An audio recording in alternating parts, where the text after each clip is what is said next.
Cookery சேனலை பார்த்து யார் வேணாலும் சமையல் பண்ணலாம். ஆனா சுவையான சமையல் பண்றது எப்படி? நான் இதயம் நல்லெண்ணெயில சமையல் பண்றேன். ஆஹா ஓஹோன்னு பாராட்டுறாங்க. நீங்களும் இதயம் நல்லெண்ணெயில சமையல் பண்ணுங்க, பாராட்ட வாங்குங்க. தினம் தோறும் வாங்குவே இதயம் இதயம். திருடிய ஒரு கூட்டம், என்னுடைய உழைப்பு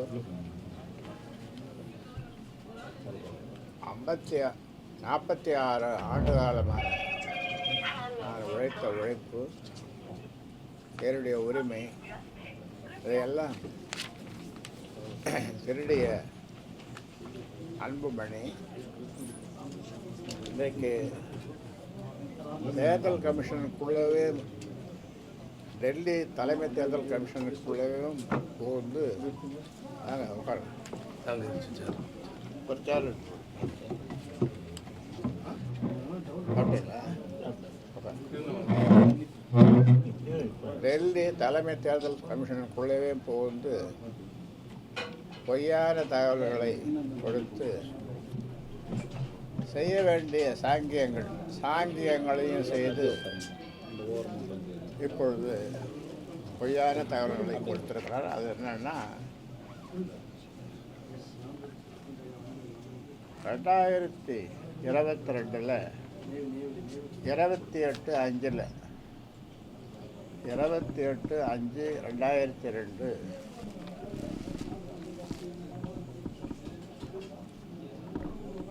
சென்னை திருவேற்காடு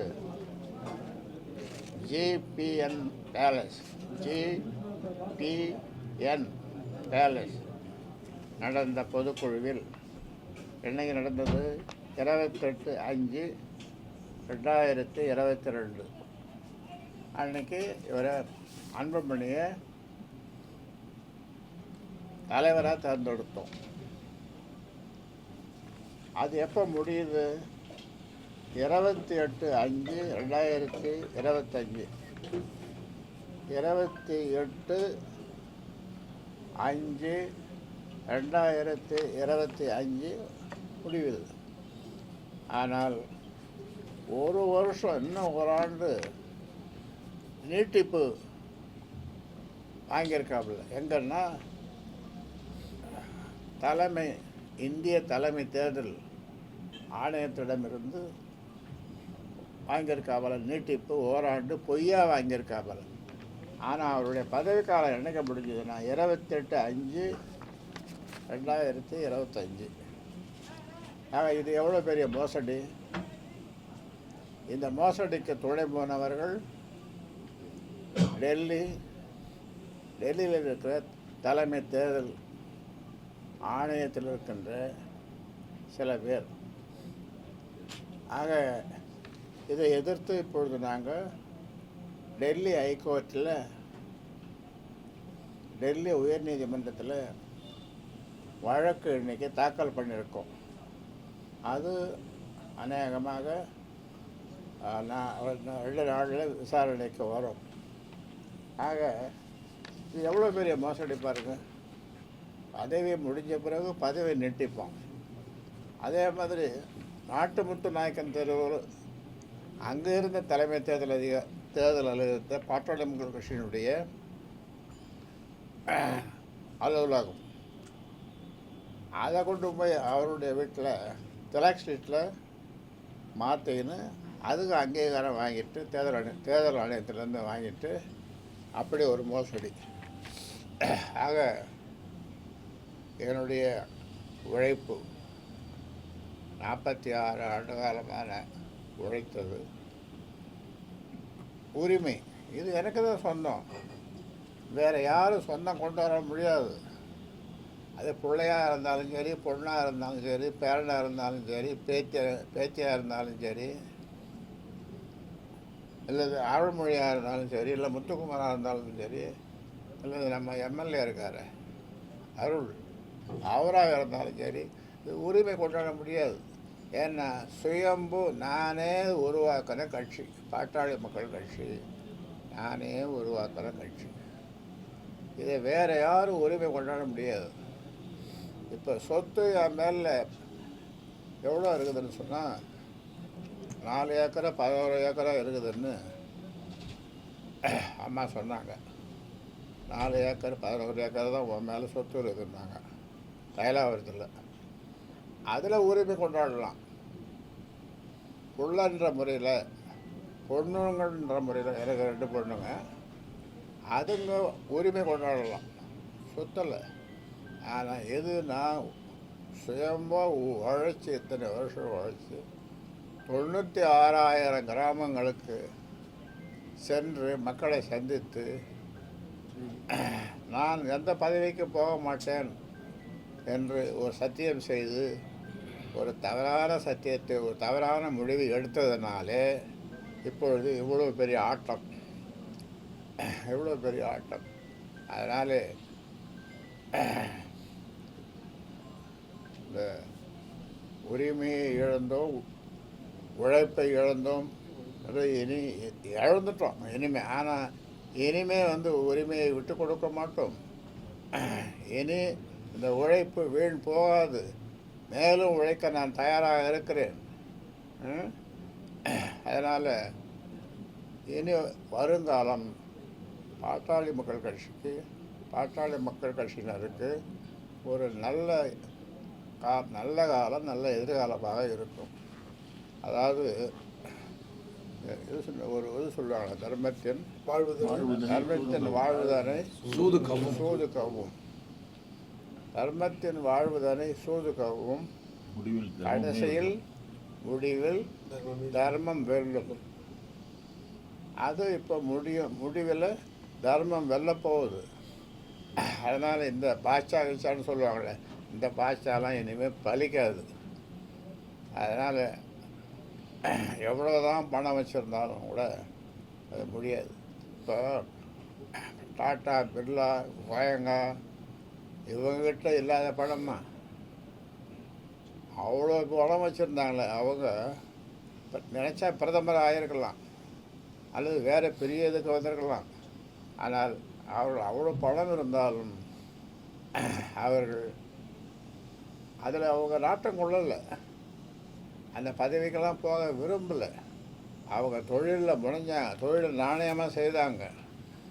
அதனால் உங்களுக்கு பத்திரிகை மக்களுக்கு சொல்லிக்கொள்ள விரும்புகிறேன், பாட்டாளி மக்கள் கட்சிகளுக்கு சொல்ல விரும்புகின்றேன்.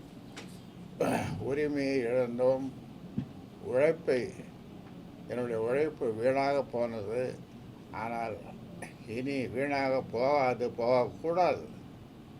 அதனால் இனி உரிமையை இழக்க மாட்டோம். சென்னை, டெல்லி உயர்நீதிமன்றத்திலே வழக்கு போட்டிருக்கிறோம், அது விசாரணைக்கு வரும். அதனால் இனி தமிழ்நாட்டு மக்களுடைய எல்லா 324 சமுதாயத்தை சேர்ந்த தமிழ்நாட்டு மக்கள் இனி பாட்டாளி மக்கள் கட்சியை கூர்ந்து பாருங்கள், உற்று நோக்குங்கள், என்ன நடக்கிறது என்று பாருங்கள். ஆக பாட்டாளி மக்கள் கட்சி நான் சொல்கிற இந்த 324 சமுதாய மக்களுக்கு தொடர்ந்து பாடுபட்டு வந்தது. இப்போ நீங்கள் ஏதாவது கேள்வி கேட்கணுன்னா கேட்கலாம். சின்னம் முடக்கப்பட்டது எப்படி பார்க்குறீங்க? சின்னம் உங்கள்கிட்ட இல்லைன்னு சொல்கிறாங்களா? சின்னம் இல்லைன்னு சொல்கிறாங்க. அதை நீதிமன்றத்தில் ஐயா போயிட்டேன்னு சொல்கிறாங்க. அது நீதிமன்றத்தில் போயிருக்கிறோம். சின்னத்தை இவன் யார் முடக்கிறதுக்கு? இல்லை, இவன் யார் முடக்கிறதுக்கு சொல்லுது? இவனுக்கு இந்த கட்சிக்கு உரிமை கொண்டாட, சின்னத்துக்கு உரிமை கொண்டாட இவன் யார்? புரியுதா? எல்லாம் நான் ஒரு ஆள் பண்ணது தான், எல்லாம் ஒரு ஆள் உருவாக்குறது தான். புரியுதா? அதை அபகரிச்சுட்டு சின்ன என்னத்தான், அது என்னத்தான், இது என்னத்தான், வெள்ளைப்பூண்டு வெங்காயம் எல்லாம் என்னத்தான் அப்படின்னா எப்படி முடியும்? அதனால் அது நடக்காது தம்பி, நடக்காது. தேர்தலுக்குள்ள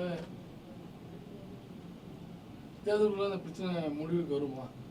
தேர்தலுக்குள்ள இந்த பிரச்சனை முடிவுக்கு வருமானு? ஆமாம், முடிவு வந்தாகணும். இன்னும் 1 மாதத்தில் வந்துடும். 1 மாதத்துக்குள்ள முடிவுக்கு வந்துடும். ஐயா என்ன சொல்கிறாங்க? நீதிமன்றத்தை நம்புகிறோம்னு சொல்கிறாங்க. ஆமாம், நீதிமன்றத்தை நம்புகிறோம் நாங்கள். அது முடிவுக்கு வந்துடும். அதுதான் நீதிமன்றத்துக்கு அணுகி இருக்கிறோம் நாங்கள். இன்றைக்கி தாக்கல் பண்ணிட்டோம் நீதிமன்றத்தில், டெல்லி உயர் நீதிமன்றத்தில் தாக்கல் பண்ணிட்டோம்.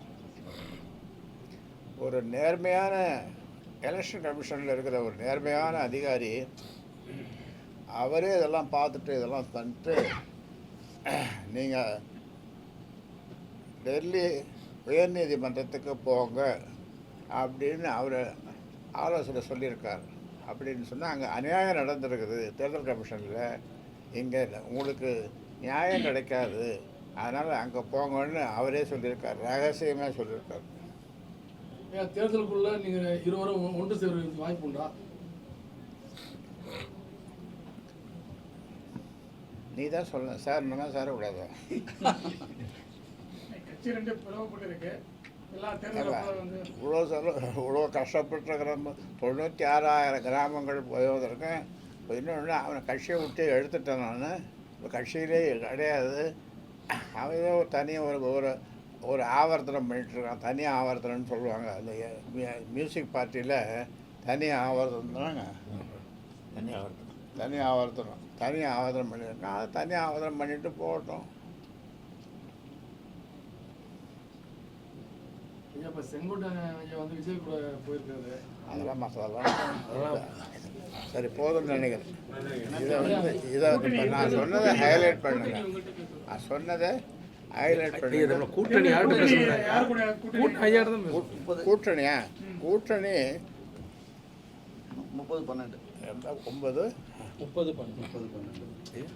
30-12 பொதுக்குழு கூடும். 30-12 பொதுக்குழு கூடும்.